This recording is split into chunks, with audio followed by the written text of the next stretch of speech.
friends. Welcome to the Creative Impact Podcast. I'm your host, Rachel Caldwell, and I'm so happy you're here. Each episode, I take some time to chat with fellow artists about life, faith, and the impact of the arts. God has designed us as all these amazing, complex bodies, and not one of us is exactly alike.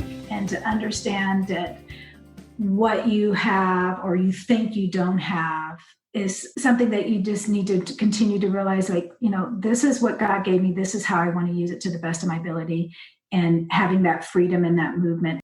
That's really what I just hope that people can understand, is learning how to use their instrument and have that freedom to move and to express, love, hope, joy, and just, because it's so much more fun that way. Hey friends, can you believe it's already August? For those who are starting school this month, whether you're a student, parent, educator, or staff member, I want you to know that I'm praying for you in this transition and that we're all in this together. I'm excited to continue bringing you new podcast episodes every Tuesday to help provide you with encouragement and hope. I'd love to connect with you on Facebook and Instagram and hear what resonates with you from each episode. Have you subscribed to the show? If you haven't already, I'd love to invite you to take a moment and subscribe to the show on your favorite podcast platform. When you subscribe, new episodes will be ready and waiting for you every Tuesday. You can also become a monthly supporter of the podcast by joining our Patreon community. As a supporter of the podcast, you get access to extra content that is only available to patrons. You can learn more at creativeimpactpodcast.com/Patreon.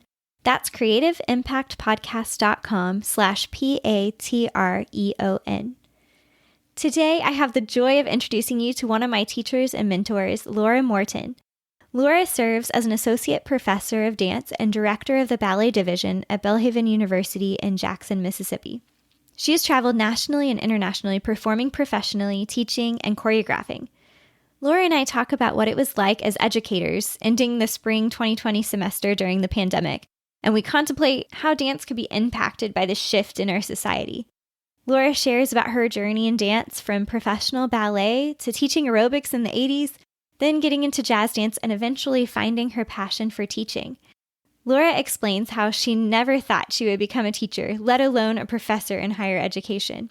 She shares valuable insights for teachers as she explains her own journey and her teaching philosophy. Laura's background includes a degree in psychology and a Master of Science in Applied Exercise Physiology. For the dancers out there, you're going to get some great practical advice on how to increase longevity and how to learn to work with the body that you have and understand the power of your thoughts and performance. Laura reminds us that while dancing does take discipline, it should also be full of joy. Enjoy my conversation with Laura Morton.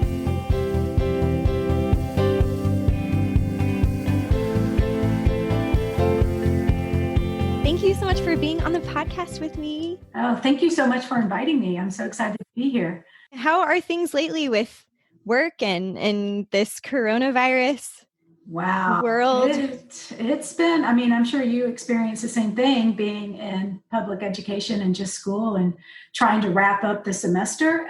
It was intense. Fortunately, we were at the last 5 weeks of our semester. So we had an extended spring break, so we ended up with 2 weeks, but we basically, in a week, we had to take like over 70 courses to virtual within our department. Wow. It was pretty intense, but it worked. It's not ideal. Of course, teaching via Zoom is never always ideal in the dance world, but it worked. And the dancers hung in there to the best of their ability. And so doing it for 5 weeks, it was pretty intense. You just kind of... For sure. Yeah. So you're able to kind of rest now for a little bit over the summer? Yes. Yeah. So that's nice. A lot of the intensives that I was going to teach at were canceled, but, understandable. Got to get people healthy again. And it's hard to teach when you're so in close contact, but, we're going to figure it out for the fall. That's for sure. Exactly. Yeah. That's what we're trying to figure out and work out at the school that I teach at as well. So totally right there with you in that same boat. How can we make it work in a safe way? And I'm so excited to have you here today. It's fun thinking back. I believe that I met you when I was at Belhaven as a student.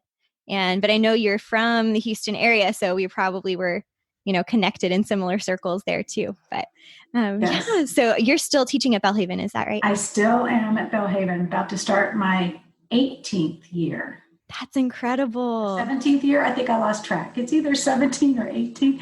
Yes, it's been a while. I've been there for a while. Yep. That's so amazing. I love that. Well, I'm excited to hear more about that as we get into your story. And I'd love to hear just a little bit about your background and kind of what got you into dance in the first place and kind of what led you to Belhaven.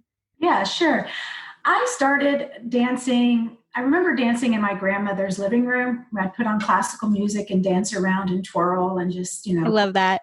she thought I was amazing, but I never really thought about pursuing it. I think I was very young at that point. But then in the neighborhood I lived in Houston area, a lot of my friends were taking ballet class. And I thought, gosh, I'm kind of feeling like I'm left out of the loop. So maybe I should pursue this as well. So I did start. My first year I was about 8 and actually quit my first year. Oh, really? I didn't know that. I did. I quit. I had some growth plate issues going on. So one, I was just like, I didn't want to do it anymore. But then I continued to go back. Actually, my first ballet teacher saved me a spot in the recital and I was a little lemon drop. So Aww. from there on, I kept going from there on. Just thought, okay, by the age of 13, I was like, I would like to be a professional ballet dancer. So I had to move studios just so I could get more training, just because there wasn't enough offerings. So I continued training. And then by high school, I finished high school within 3 years so I could study my 4th year and try to get into a company. And then finally got into, after being at a summer program at Milwaukee Ballet on full scholarship, got asked as a trainee into the Milwaukee Ballet. But then just through that episode, a lot of dark things happened in my life, just really difficult things. And I ended up quitting after 6 months. I came back to Houston, wanted to get away from dance as much as possible. So I taught aerobics in the 80s. Yes, that's incredible. That was the time, was aerobics in the 80s. And I started thinking, okay, I think I'll go to school. So I started at Houston Baptist University for about a year and transferred to University of Houston. And at that time I thought, well, I'm kind of missing dance. So maybe I might, dabble in something, but I didn't want to go back to ballet because there was just Makes sense. Yeah. And so I thought, I'll start doing jazz, because at the point when I was doing training some in ballet, I had met Delia Stewart for the first time way back when she first came to Houston. And I thought, well, I'll go take a jazz class. That'll be fun. And so the next thing I know, I'm dancing again with the company and still going to school. And okay. Yeah. And through that, I started meeting believer artists. And, I had this nominal idea of Christ. And, it's like, yeah, I'm a Christian. I believe in Jesus, but didn't have a true relationship with him. And so through dancing and meeting all these people, Randall Flynn came into my life, and I had a good friend in the company that was a believer, that she was very instrumental in me coming to know Christ. And so at the age of 25, I became a believer, and things just really started to shift right then. I mean, I just what dance was and how to use my dance. I started dabbling a little bit back into teaching some ballet classes, starting to take some ballet. So there was some healing that was coming back into my life. And I pursued that. And then I thought, I don't really want to do the professional aspect anymore, but I would like to work with dancers. So I was kind of pursuing physical therapy in undergrad, worked in a physical therapy clinic for about 4 years, and thought, I like this. Didn't really know about dance medicine, dance science yet. Didn't really know. Right. But I was able to go and observe at Houston Ballet with one of the PTs. I thought, this is what I want to do. This is really what I want to do. Those were my plans. Yeah. So anyway, that's kind of how that all kind of came into place. And then started teaching at the Houston Ballet Academy. And I was like, I kind of really like this, and teaching all over the city, various studios. And I was like, I like this. I didn't really think about it, and that's kind of how I got started. And then the transition happened when I started meeting more believer artists, and then the opportunity came about at Belhaven, and I had known Cynthia Newland, and she was chair of the department at the time. And I was just like, I'm just going to throw this out there. What do you think? Didn't have an MFA. I have a lot of experience. And she was like, well, come on, let's have you. That's awesome. Yeah. So next thing you know, I'm in higher education. And I tell you what, Rachel, when I first, thought about pursuing dance, I never in my wildest dreams would have thought I wanted to be a teacher. I was pretty adamant. Really? I was like, I don't want to teach. I just want to be a performer. I want to be a principal ballerina somewhere. And yeah, that's it. And I had, and then being in higher education was a whole nother world, and yeah, because you're kind of in a much more academic setting, I feel like, than maybe right. if you were teaching in a dance studio or, an academy of dance or something, even like the Houston Ballet Academy, you're more, I think, I don't know, was it more opportunities in the university setting to explore kind of the science behind movement and the academic side as well? Absolutely. Absolutely. I didn't really know about that. Because I also lived in Seattle for a while and worked with the PNB a little bit and worked with another artistic director in another school outside of Seattle. And so learned a lot of experience there in the production end and the stage managing. And I thought that's really cool. But then when I got into academia, I was like, I really want to help these dancers understand more about their bodies. Yes, the physical component, but I thought, this is an opportunity to educate them about their whole body. It's just not about the technique. There's so much more involved into training a dancer. So, right. Yeah, starting to teach those courses, I was like, well, I need to get informed myself. So, so that's kind of what pushed me into getting my master's at the age of 50. That's incredible. Going back in and going, okay, I need to get a master's. So I went into exercise physiology. And, I love the learning process. I think as an educator, even as a dancer, you've got to stay teachable. You have to continue to learn. For sure. So the opportunity to learn, and now that dance science, dance medicine is really just moving out, there's so many opportunities for videos, for articles, for, so many people that want to see dancers thrive in this form, not just survive.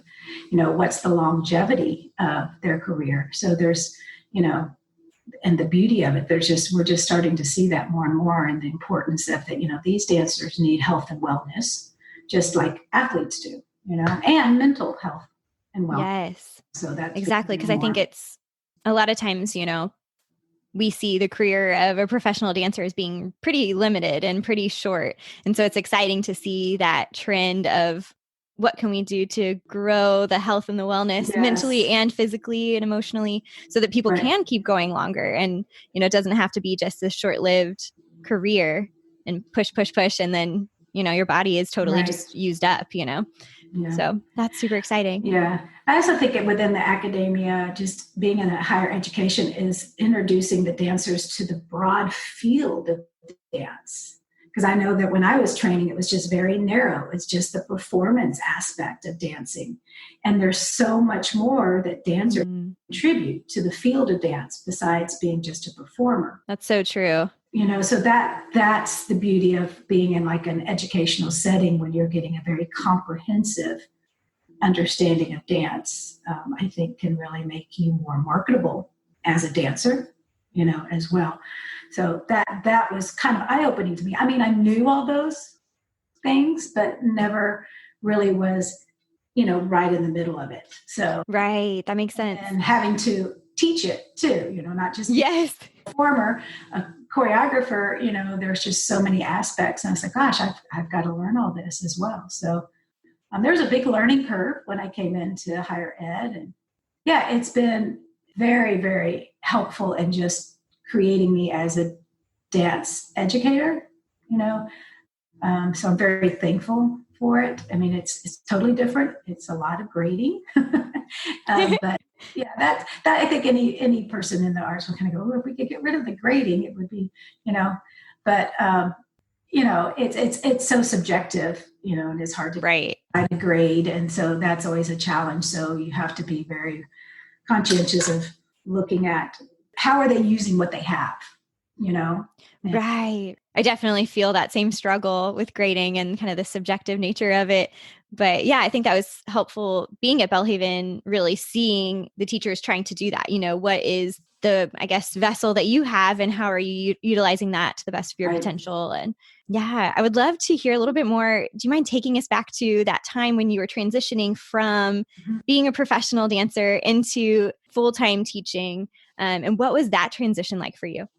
Well, I mean, I think I was teaching so much while I was still performing. I was wearing a lot of hats, which I don't Mhm. recommend for anybody, because I feel like as a teacher, I found it at first very difficult when I was teaching so much and being a performer that, when you're taking class, you're very aware of what you're doing, which is what you should do. You're concentrating on making your instrument the best that it can be. Whereas a teacher, you really have to focus in on everyone and looking at how can I help these dancers grow, develop, not just as dancers, but as human beings. Mm-hmm. And so being able to take some of the hats off and really focus and study how to be a teacher was huge. And then when I actually had to start teaching people how to teach, that was like really eye opening. I was like, I really don't know a lot about ballet. I know the step, I know the order it should go in, but I don't really know how to teach it. I mean, I don't remember my first day in a ballet class, what was taught. I mean, who does? And, Right. so that's when I personally picked up the Vaganova method as just a roadmap to help me understand how to teach and to progress a student and what's the most ideal way of introducing steps, making sure they have the prerequisites to move on and to challenge. And, granted, we're not set up like the Russian system is set up. So we're dealing with your very average dancer coming in and being able to take them where they're at and develop them in a logical way was very, just eye-opening. I would just throw exercises and just go, okay, well, this is what we do, so go. And then when I actually understood the music behind it, the counts behind it, what basic fundamentals really needed to be understood before I could move them forward, really just kind of opened up my eyes. So again, it's that studying, just, and preparing my classes. I mean, a lot of times I would just teach off the top of my head and give those feel-good combinations, but sometimes you've got to challenge your students. Yeah, you want those feel good, but you've also got to challenge them. They want to come out going, wow, that was kind of tough today. That worked me a little bit harder, but you Right. also leave them coming out feeling accomplished and not defeated, like, oh my gosh, that was, the worst. So it's teaching them that fine line too, is how can you work on something, that you're feeling challenged and you may not be that successful at it yet, but it continue to encourage them to go, okay, this is the first time you've attempted this step. Okay, we've got some work to do, and it's okay to not have it perfect right at the beginning, because you're never going to have it perfect. Exactly. And it seems like as dancers and probably artists in general, we tend to be perfectionists to a degree, a lot of us. So that's a really good, important thing to keep in mind, that there's that constant pushing forward and trying new things and trying to grow, but also being encouraged in the midst of it. Right. Yeah. So how have you developed your style of teaching or teaching philosophy, kind of incorporating that? And what does it look like for you today? I think today I continue to look at each body in my class, very specifically, because each body is very unique. And I try to help them understand to dance with the body that they have, to try to meet this aesthetic that they see on the cover of Dance Magazine, because their body may not fall into that particular mode, but yet they have something so beautiful to offer the audience or whoever is watching them, offer to the Lord, whomever. Yeah. And to have them understand that sometimes you have to train outside of the classroom to dance in the classroom. Because a lot of times you think about turnout, which is a really, we're always striving for better turnout, right? But if you think about it, the audience is not looking at the degrees of turnout you have. right? Right. They're looking at the quality of your movement, the musicality, the projection. And that's really what you want to look at, or not really look at, is what you want to work on when you're in a dance class. You don't want to sit there and be going, okay, I got to get my turnout to another 5 degrees, another 5 degrees. I mean, right. That could be super mentally taxing. oh, that would be miserable. I mean, and you want to be working on, how can I improve my dynamics? How can I work on my artistry? How can I work on suspension? How can I work on breath? Those kind of things in any kind of class. So helping them understand the importance of working outside of the dance studio, that's realistic, that they can actually do, and Right. not try to be crazy, but also coming into the classroom with a good understanding of how their body is created and how it moves, and then introducing the anatomy, which is very important to me. I feel like, I'm just going to say it, every dance teacher should have a little bit of anatomy under their belt. They don't have to be experts, but they need to have a little bit under their belt, because studying, or when I was young, I remember my teacher saying some off the wall things that anatomically, functionally are incorrect. But I mean, we've all heard it. Right. It's kind of passed down. It's almost like generational. You kind of start teaching whatever you were taught, even if it's not realistic, or it's not safe, or that kind of thing. So that was super eye-opening to me. I felt like in college as well, taking kinesiology and learning more about how we're supposed to move, and then what can I do to help move more efficiently, and not just be like trying to force something.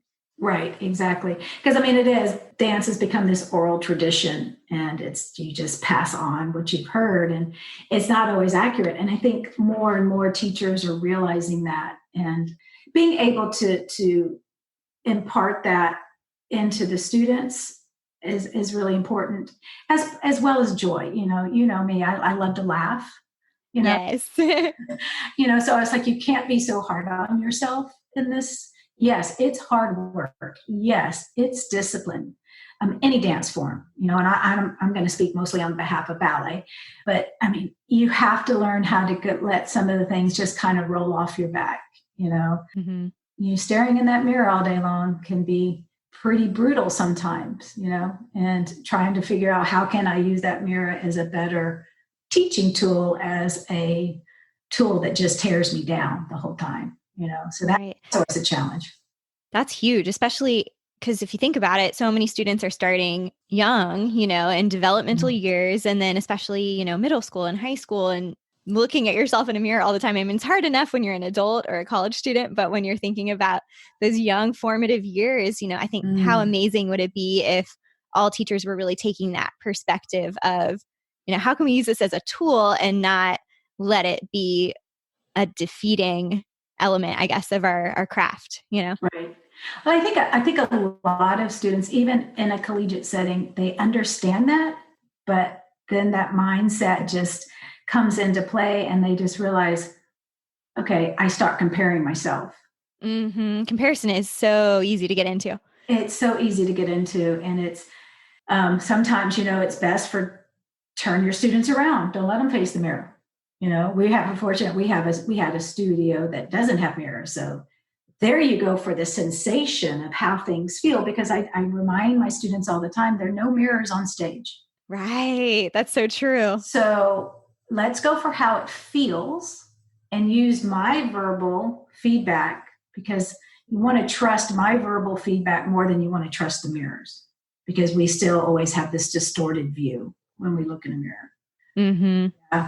Yeah. So we're held in this kind of bondage of, we can be very unrealistic when we look into that mirror and look at that self-image of ourselves. It's not always accurate. And so, that's when a lot of times I would use a lot of the, negative thought stopping techniques and, things. How can we change our perspective? It's not going to happen overnight, but it's something that, we're going to have to struggle with, especially as artists, because to be honest, we're being kind of scrutinized all the time, because we're being looked at all the time. Right. And we're putting a product out there, whether it's dance or a physical product, or music or something. And you're always getting that feedback, whether it's from, teachers or from peers or audiences. So learning how to filter that Yeah. Do you have any sort of insight into good ways to filter those pieces of feedback that you get? Yeah, there's some books out on psychology of dance. Of course, Joyce Myers has this wonderful thing on the battlefield of the mind that is always wonderful to use. But I kind of took some of the concepts from psychology of dance. They would have where you would have this negative thought stopping process, and they would what you do is you address it. You find yourself thinking it, write it down, replace it with a positive thought, okay, which is great. But then I would take it one step further and go, okay, let's go into God's word and let's see what he says about this. And then use his words to replace that negative thought, because his word is always going to come back as truth. Yeah, that's beautiful. So that's one way. And I did this other ridiculous thing. And I think this was from Joyce Myers. I believe that I got this idea of, when you're saying negative things, follow it by in Jesus' name, which is going to sound absolutely ridiculous if you say, right. and then people start laughing and they start seeing how ridiculous that sounds, because Christ would never think of me like that. So it's so counterproductive to be filling my mind with those thoughts when I know that's not what he truly thinks about me, So, those kind of things, as silly as they may be, it gets a laugh and they're like, okay, you're right. Okay. But I mean, it's a process. It's going to take time. And if you believe thoughts for so long, it's going to take a long time for that healing and restoration to just, clean out that mind and take every thought captive to the obedience of Jesus Christ. I mean, it just, it's a daily struggle. I mean, for myself included, so. Right. I think for all of us. Yeah, absolutely. At different levels, or wherever we're at in the journey. Absolutely. Yeah. So just keeping his word in the forefront of our minds is really important. Pulling out whatever scripture that can help to just redirect your thoughts, I think is always beneficial. And I think a lot of people might have other ideas, that may work best for them, but it's an ongoing process. And that's a good thing, because Christ never leaves us. So right. He's there with us the whole time. So we can sure. Oh gosh, I'm doing it again. God, help me out here. And that's the wonderful, beautiful thing about it. Yeah. For sure. And I'm curious to know, have you seen, I don't know if you have a specific story or something of the impact of that when people start to take hold of, what thoughts am I thinking, and kind of becoming more mindful about it and then making changes. Have you seen a difference in the dancing through that process? It's interesting that you asked me that, because at one point several years ago, I did something with my upper level ballet class where we did a lot of psychological, just mind negative thought stopping. And I had them do this exercise again. I think it was Joyce Myers was kind of like my guru at that time of battlefield with the mind. And I had them for, I guess it was for, I think 30 days, or maybe not even quite that long, maybe 2 weeks. They were to read Psalm 139 every day. Maybe not the whole thing, just a part that really resonated with them. And after a certain period of time, they were to rewrite Psalm 139 in their own words, or just a part of it, not the whole thing, just again. And I had done a study that myself and colleagues from Belhaven were presenting at the National Dance Education Organization, NDEO conference, and mine was on looking at the self-image and the psychological aspect. And I had done this study, and so I had these responses, and I remember one dancer in particular thought her first response was like, "This is the most ridiculous thing I've ever done. This is like a Sunday school activity. Why are we doing this?" And then through time, and I could tell that she was a little resistant to it, but she did it. And then by the end of, I can't remember how many weeks I had them do it, there was just this softening and giving into and realizing, you know what, God doesn't really matter about how many degrees of turnout I have. He doesn't. Right. About my heart. Yeah. And he's given me ample amount of turnout that I actually really need. So true. That's good. Yeah. But to her, she was like, I needed more. And then she just finally realizes that, it's a bigger picture than what my physical body can do. It's about what my whole body, my physical, my emotional, my spiritual, So all of that can do. And there was just a little bit of just kind of this relaxation and not so uptight about this tension of having to work. I mean, I know my dancers are working in class. I mean, there are days that they're coming in kind of tired. I mean, we're in college, but it's not, I don't think that they don't want to work, and to see her give into that and that softening, I just kind of changed her whole perspective. And this pursuit for perfectionism was kind of not so significant anymore. She wanted to work for excellence as opposed to perfectionism. And so I think that just took a load off of her. And overall, the whole class had this whole idea of this really brought things into perspective of why am I really dancing? Why do I dance? But, and so, and what do I think about my dancing? Yeah, that's super significant. And I can see how I think the dancers that I enjoy watching the most are also the ones that you kind of sense a freedom about them and just a vulnerability. And you can tell they enjoy it and they're just kind of present in that moment. And I can definitely see a connection of how even if your technique is still, you're still working on that and it's the physical, but that can just probably bring a whole nother level of performance quality in a way because you're not so concerned about that perfectionism. Absolutely. And I think it gives you the freedom to dance, just not to be so cliche, but that bondage of that mental capacity. And, not to say that you may not get nervous when you get on stage, that's a normal physical reaction, but to be so just kind of burdened in the mind is just draining, and I think it can just allow you to move with such more freedom, more expression, and really give of yourself because it's such a vulnerable art form anyway. Right. So you have to be able to be very vulnerable and go, here I am. I've worked up to this point and this is what I have to offer. So here I go, Exactly. And it's kind of this, once you start, it is what it is, you just go for it. Yeah, it's like, okay, Lord, here I go. This is for you. And that's kind of the beauty of it too, I think, that makes it so unique in a way with the performing arts because it's live in that moment and, what comes. And you just put that out as an offering.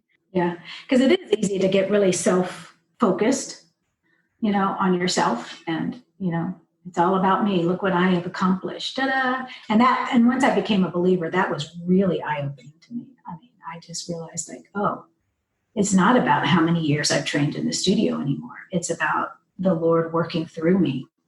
That took a while to get there, but because it was so ingrained, to understand that I have this gift and I need to give it and not be so. I don't want the praise and the applause anymore. I want him to have the praise and applause. Yeah. That's a big transition, but it finally happened. That's awesome.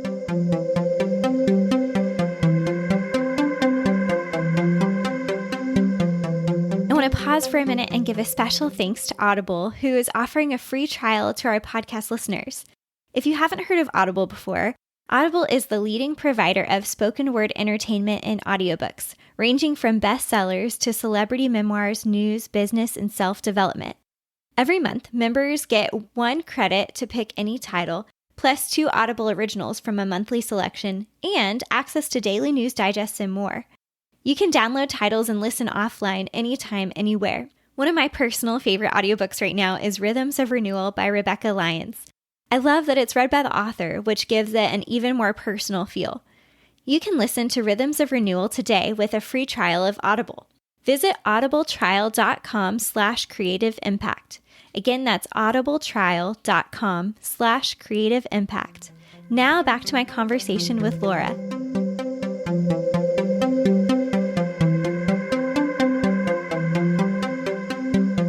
So I'm curious with knowing the why behind what you're doing. You're talking about how we can understand how our body is supposed to move and kind of the background to the technique and what was the purpose of it and that kind of thing. I guess, do you have any advice for dancers out there as they're studying and as they're working on their technique, things that they can do to maybe tools or something that they can look at to learn more about the why and how to do what they're doing efficiently and effectively? Oh gosh, there's so much out there. I think, like we were talking about, it's such an oral tradition, and we kind of know how the structure of a ballet class. I mean, it was all designed on purpose and progressively how to train the dancers. I think, I mean, it's changed a lot. There's been a lot of research done on certain things about, what happens to particular joints and joint compression, and what's the proper way to actually get all these joints moving, and what kind of warm up should we be doing. I mean, should we be stretching as much as we do? I mean, there's a lot of research going out there. I think, gosh, that's a loaded question. Let me think. It is. That's true. I think with understanding, I think what's really important, and you can't really do this so much at a really young level, young age, I guess I should say, in the formative years, because cognitively they don't really understand all that. So you basically, when you're working with young dancers, I feel like you're working mostly with the vocabulary, teaching them what the vocabulary is, and then putting in, yes, the technique of how to do that, but you can't get too scientific with them at a young age. You want to introduce it a little bit at a time. You want to watch for certain alignment as a teacher. When you're watching them do a demi-plie, for example, are they rolling in, or, is their little bottom sticking out, all those kind of things. And you can give them those little corrections that they can comprehend at that age. Right. But I think as a dancer progresses in their training and is looking at pursuing this a little bit more seriously, I would hope that they would have this idea or desire to really understand their body, or have a teacher that's helping them understand their unique body. I can't tell you, I have, people that have come into the collegiate setting that was like, teachers never told me this before, things like that. It's a handful, it's not a lot, but sometimes you hear that and you go, okay, well, that's okay. Let's address it now. Right. Now's the time. Now's the time to address it. And so allowing them to really understand, to do things that are in the classroom. It's like, really, if you could get a student to really get assessed, do a kind of a screen to determine what their strengths and weaknesses are, and to know, okay, they may have an idea what they are, but until they really are tested, and to know, oh, okay, I didn't even know I did that. Oh, okay, let's work on that. And so then they can work on that and give them the tools that they need to be a dancer, but also give them the tools to be a teacher. Right. That's so important, because I mean, a lot of, like I said, I thought, oh, I'm never going to teach. Right. and because I had that mindset in my head, I didn't really listen to my teachers like I probably should have. From a teacher's perspective, I was only looking at them from a dancer's perspective, which is, again, like I said before, very normal, because you're really, right. That's kind of the point at that season, Yeah. It is interesting. I think I do listen differently now when I go take a class, because you're in that mindset of what can I take back to help my students, Right. So it's just where you are. So, gosh, I think this is a tough question. I'm hoping that because you're kind of at the understanding that your teacher is going to give you everything you need, that I hope that teacher really understands everything that they need to understand, Mm-hmm.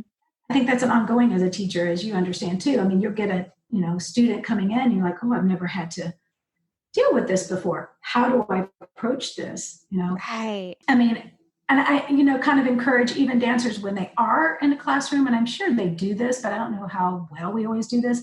If they really listen to all the corrections, even if it's not theirs, right. It can be beneficial too.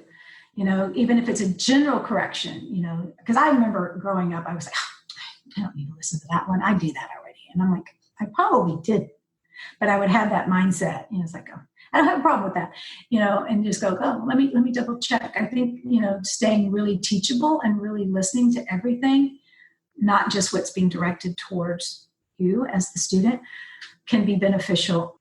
It's so much that there's I think it was Martha Graham that said this. I'm going to probably just butcher this, so I'm not going to say it.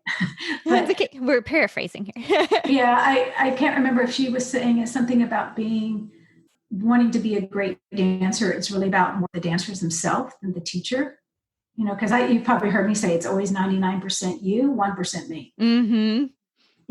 It's probably not that quick, but that usually the teachability is within that dancer, and having to come in with a teachability spirit can just open up volumes of just knowledge of coming in, and understanding, and hopefully that the teacher can articulate, what you need to do and how you need to do it and when you need to do it. Right. Yeah.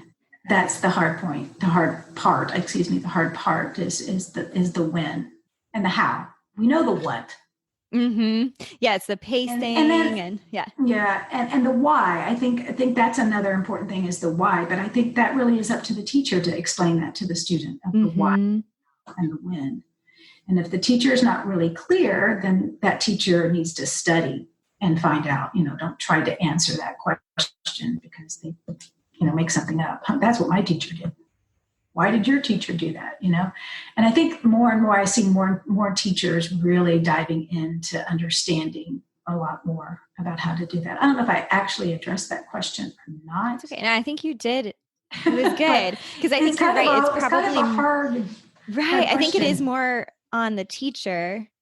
So, or on dancers as they're getting older and then becoming teachers themselves, I think you gain such a deeper understanding when you're having to be the one teaching it, yes. in that setting. So no, I think you definitely answered it. And I think so too. As you get older, we have this beautiful media aspect of YouTube. Yes. Yeah. And you can watch other dancers dance. I think that can be huge too. And listening to a teacher teach them and say, am I hearing that kind of thing? Is the product turning out like that dancer? I think you can educate yourself by just watching so much on YouTube. There's good and bad. Don't get me wrong. Right. I wouldn't listen to or have my students look at, but I think, and just watching professional dancers, how do they work? And then trying to back up and find out where their training came from, and do your own research. We just have this ability that I never had growing up. Everything was on a VHS. Right. You couldn't get your hands on it so readily as students can today. Especially with the COVID, you have so many generous teachers offering free ballet classes right now. The dance community has really just come together beautifully through all of this, just to, how can I help you? How can I help your dancers? How can we keep this going? And yeah, so that's another way for a more advanced dancer to for sure, especially right now, like you said, during the season. That's been really beautiful to watch all the offerings that are out there.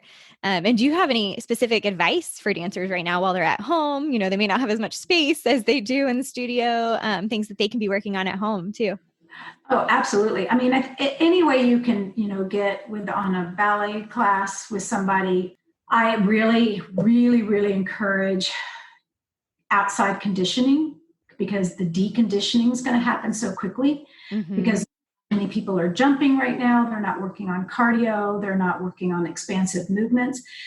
There's so much out there on YouTube through IADAMS, the International Association of Dance Medicine and Science.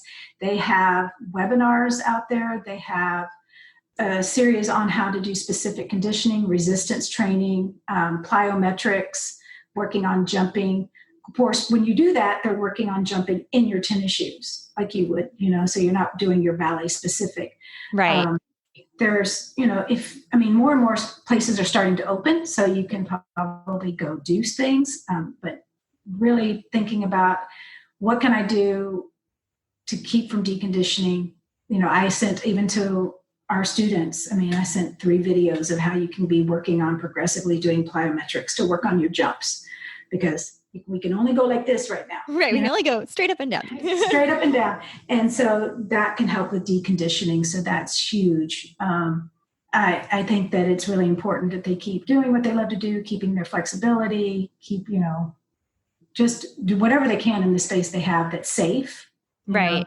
The tricky part, though, is with not having this 360 degree view of your students, is that they may be picking up bad habits because they can't see. So, that's just something when we get back in the studio, we just have to quickly fix, Right. Again. But something is better than nothing. Amen. That's so true. And I'll definitely link in the show notes to some of those resources as well. So if people want to Sure. check it out. I'll be happy to let you know what those are. Yeah.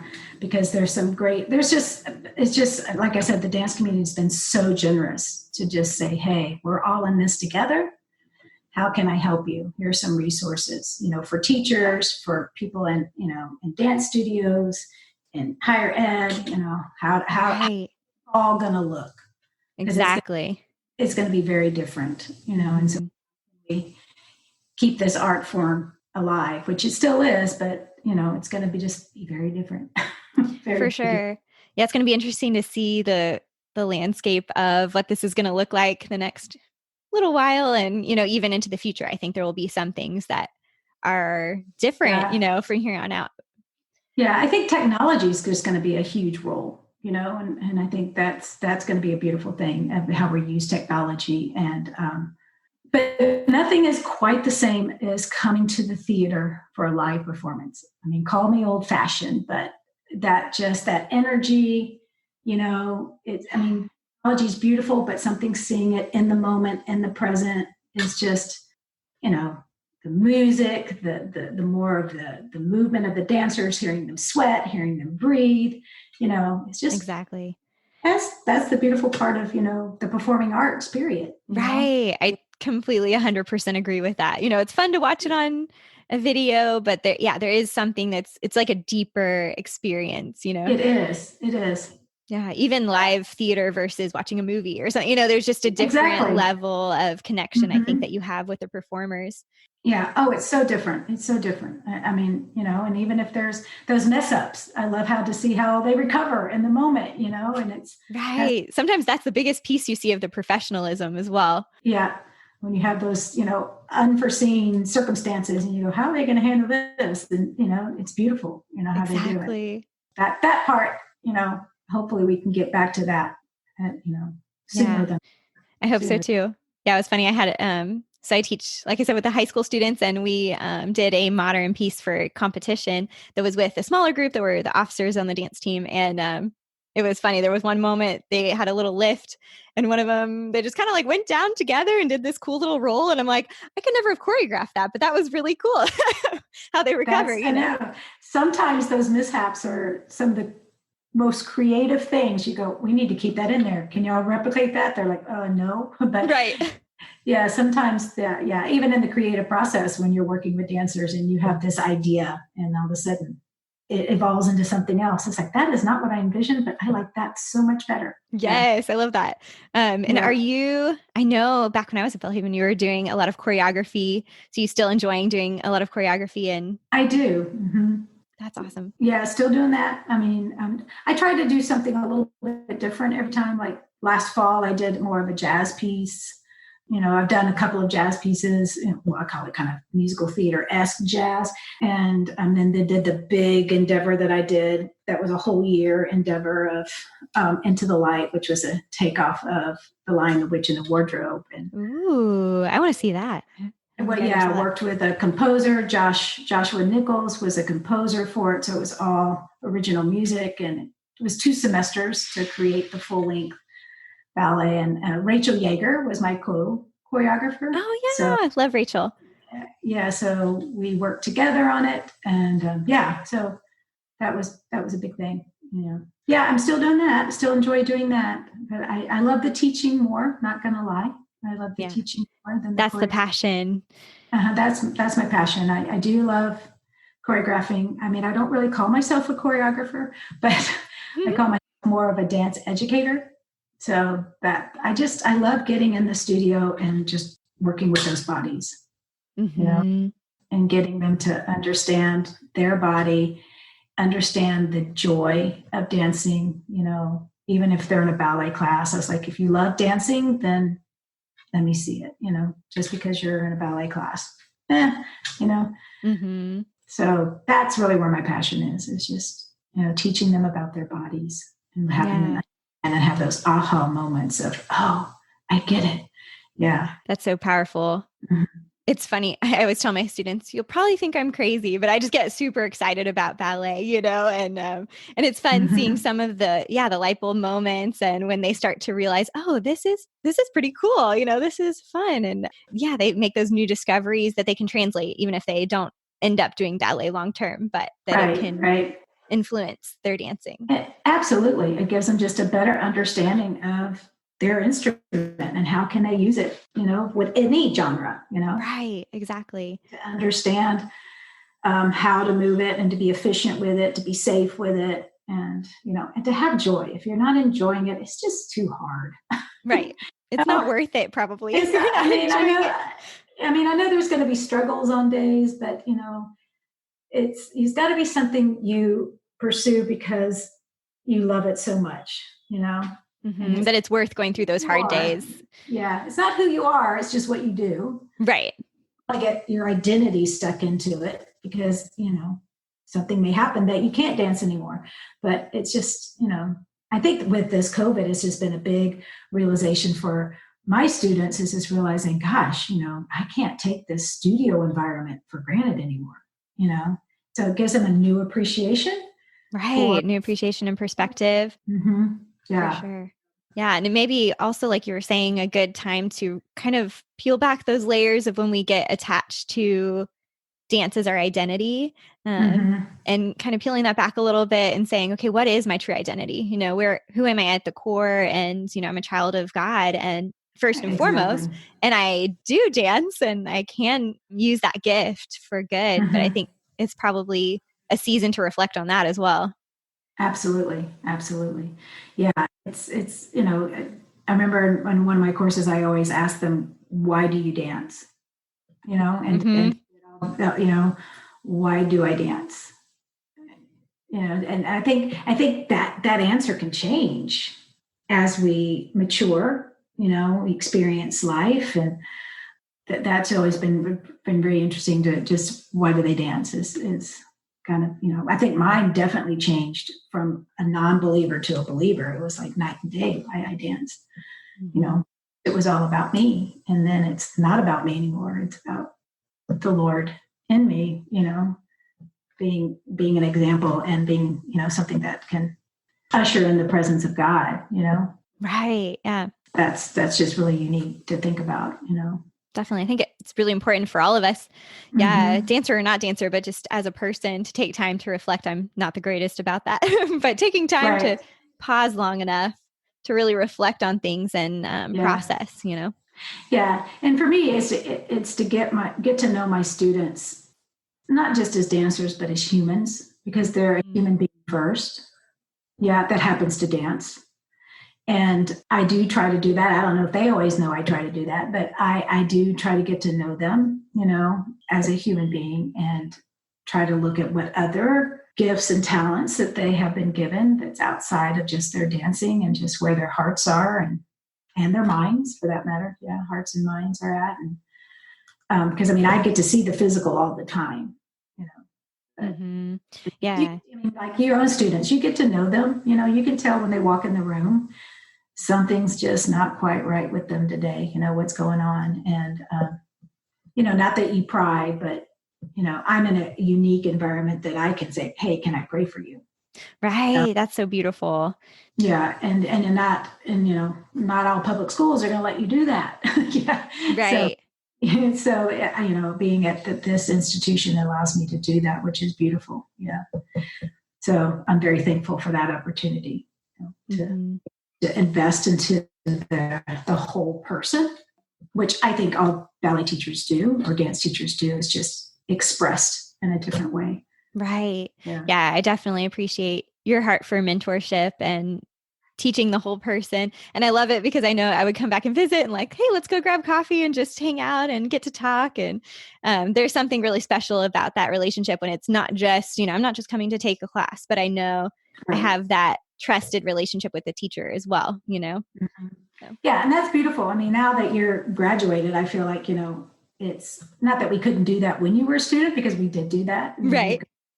But I mean, it's just a different dynamic now that, seeing students come back, that are now professionals in the field and just seeing what God is doing in their lives and what they're doing with their vocation and the impact, Rachel, that you're having on your students. I mean, that's just monumental. That's just beautiful, you know? Thank you. And Yeah, it's God has such a placed gift. you. Yeah, where God has placed you, and just to go, yeah, that's just a wonderful thing. And to see you following your passions, you love dance, you love teaching, you love people, you love Christ. I mean, and you're able to do that all in that one place. And it's just to come and be in your space. That one time I came, that was so awesome. That was so much fun. I was like a proud mom. I was like, oh, look at her. It was so much fun and it was awesome. It's cool seeing how things that they were like, oh, now I see where she gets that from, or like, says those things or whatever. So that was super fun. And I love it too, because I know for me, you kind of look up to your teachers as like that second mom, and especially when you're off at college and you're away from family. And now it's fun because some of my students will be like, you're my second mom, which is super cool. So it's fun that legacy, I think, that is created, each generation. So. Absolutely. Yeah. It's really beautiful. Yeah. It's definitely a legacy. And it's just, like I said, I just love to see what students are doing now. They're, grads now, they're really not students. Right. Former students. Yeah. Former students, what they're doing and how they're still pursuing their passions, and they're still followers of Christ, and they want to, continue to use their gifts.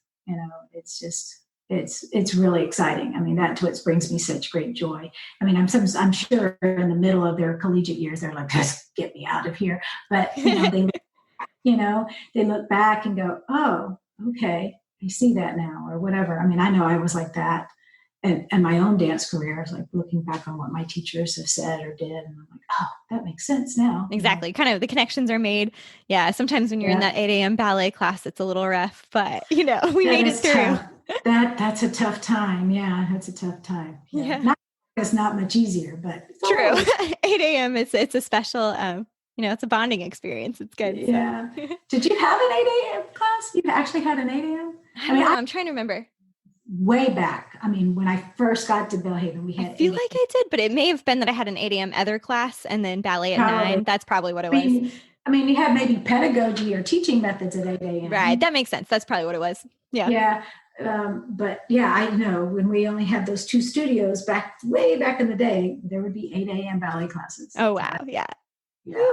I know. It's funny. I guess it's all kind of, it's funny how over time it kind of blends together in your memory. I'm like, you would think you would never forget some things. And I'm like, I don't even know, but you remember the experiences, and you remember, the things that you took from it, and the connections that you made. So hopefully the highlights, not the bad aspects, but the highlights of it. I mean, or if you did have a bad experience, what did you learn from that bad experience? Right. Yeah, that's so true. Experience or challenging experience or whatever. How did you grow from that? Yeah. So true. I love hearing your heart for teaching and for helping students understand who they are, not only as dancers, but also as people. And so as we kind of wrap up, I'm curious, because I kind of envision that we're like sitting across the table from whoever's listening. Do you have any advice for people that are listening, other artists, that you'd like to leave with them today? Well, I guess I want to just reiterate understanding how to dance with the body that they have. Again, really understanding and accepting their uniqueness and their design, because God has designed us as all these amazing, complex bodies, and not one of us is exactly alike. And to understand that what you have or you think you don't have is something that you just need to continue to realize, like, this is what God gave me. This is how I want to use it to the best of my ability. And having that freedom and that movement and understanding that, truly understanding that. And if you're not truly understanding that, find somebody who can help you understand what that means, and not be caught up in trying to match an aesthetic or compare to another person. And just like, no, this is how I'm shaped. This is how my bones are designed. I know that this is not exactly what it should be, but that's okay. And learning to accept that, which is very difficult as a dancer. But I think that's having that understanding and grasping that understanding, and then just allowing that freedom to dance, despite whatever shortcomings you think you might have, not to let that be all consuming. Let the Lord be all consuming in your life, not your physical body be all consuming in your life. Yeah. Yeah, that's really what I just hope that people can understand, is learning how to use their instrument and have that freedom to move and to express, love, hope, joy, and just, because it's so much more fun that way. Definitely. Yeah. Thank you for that. If you can learn that. So really just learning how to embrace the body you have. Yeah. That's so powerful. Thank you for that wisdom. And just to wrap up here, I'm curious, I ask everyone, what is one of your favorite things right now? Right now, because I told you I love the learning process. So currently I am studying, again, to become a certified corrective exercise specialist. Oh, wow. That sounds fascinating. Yeah, so I would be able to assess through posture, through dynamic movement, and assess, particularly my population would be dancers, but I could take this into a gym setting. But I want to be able to assess and to design. It's kind of in lines with what exercise physiologists do. They design exercise programs. But I would like to be able to do this more dance specific and work with dancers and get them into cross-training, strength and conditioning. It's kind of equivalent to a strength and conditioning coach, kind of, sort of, not really, but that's how I'm interpreting it for dancers. Right. So that's have the time right now to do that. It's every day I'm on my computer studying, and hopefully my goal is to kind of get it done before the semester starts again, because once the semester starts, it's going to be crazy. So right, it just rolls. Again, I just learning about the human body, learning about how we can continue to work this body for longevity and to thrive in our profession, and to give myself more tools to help dancers, give myself better insight, better knowledge, better understanding. So not only help me with working one-on-one with dancers, but within my own academic courses. How can I be better at teaching my kinesiology course? How can I, help my students, learn as much as they can? Because that's just a huge passion of mine. So I get really excited. So they probably are like going, slow down, Ms. Morton, slow down. But so that's really what, again, learning, trying to see how I can further my students. Yeah. So good. So good. So if people would like to get in touch with you or learn more about what you're learning and kind of get resources, how can they connect with you? Sure. They can connect with me on Facebook. I'm on Facebook. Also at lmorton@belhaven.edu is a way to contact me. It's probably the best way. Yeah. So if anybody has any questions or needs resources or anything, I'm happy to share whatever I can find. And if I can't find it, I'll find somebody who can. Sounds great. Yeah. Awesome. Well, thank you so much. And thank you for taking the time to share with us your heart for dancing as a whole person and learning more. And thank you. So grateful for you. Thank you so much. This was such an honor and a blessing. So thank you so much for inviting me. Had a wonderful time.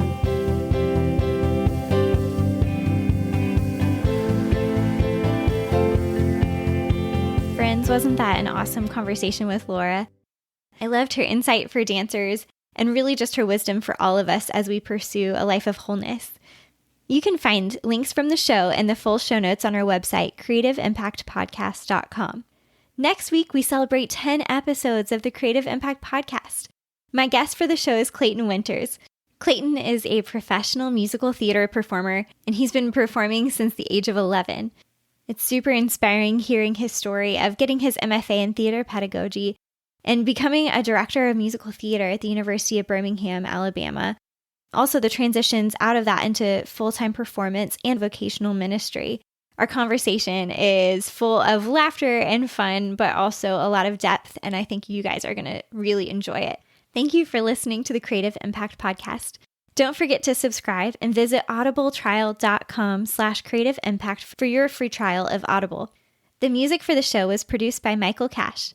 Share the show with a friend, and I'll see you next week for my conversation with Clayton Winters.